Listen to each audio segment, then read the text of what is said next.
Hi, welcome to day 3.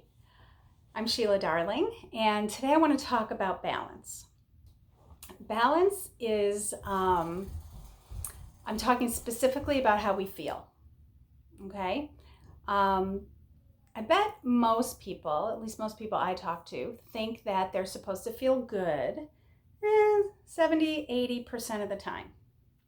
So, what happens when you think that you're supposed to feel good 60 to 80% of the time?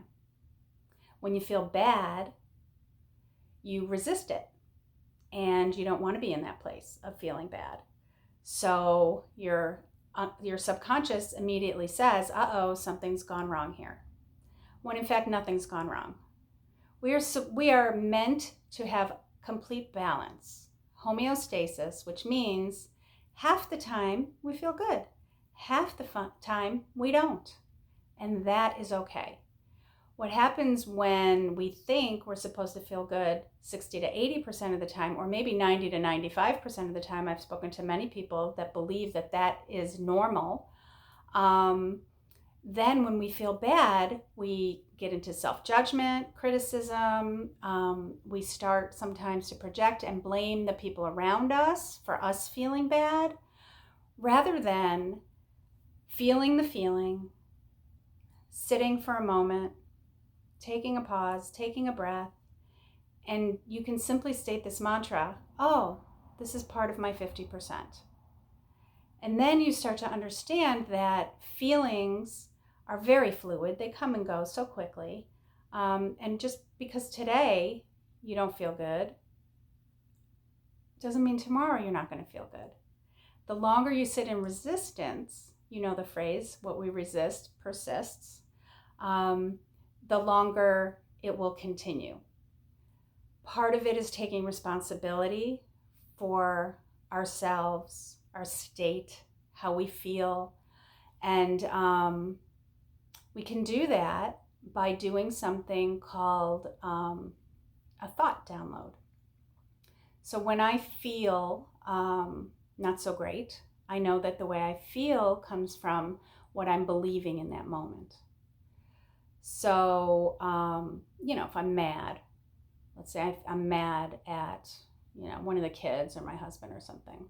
Usually, if I sit down and I write all the things that I'm thinking right then, because what I think is really what I believe. We often think that our thoughts are facts, like the weather, but they're not. They're just what we believe. They may or may not be true, but they're what we believe in that moment. And our thoughts create our feelings. So if I'm mad at my husband or my kids, it's not usually because of what they did. It's because what I made it mean. So for instance, let's say one of the kids storms up the stairs and slams the door. Not that that ever happens in my house. But I'm not really mad about that because they're frustrated, right? They're expressing their feelings, and I can get to that place if I take a pause. But if I don't take that pause, I'm going off reacting, right? And my thought in that moment is, they're disrespectful. How dare they? I'm a bad mother. Why didn't I teach them right? And it goes down this big rabbit hole. If I take a moment, take a breath, write down everything I'm thinking, I can really get to why I'm feeling what I'm feeling. This goes into, this was actually inspired by a post that I did on Facebook today. And it was that if you're triggered, right? People love that word, triggered. If you're triggered, it's your own responsibility, that other people shouldn't have to tiptoe around you. And I got some triggering responses from that. What that means is when I get a triggered feeling, right, which is anxiety, anger, depression, all of those negative kind of emotions, we blame it on other people around us rather than really what's going on. And the only way to find out what's going on with you is to stop for a second and breathe and write what you're thinking. That's really it. So I hope that this helped, and I hope that you all can get some balance.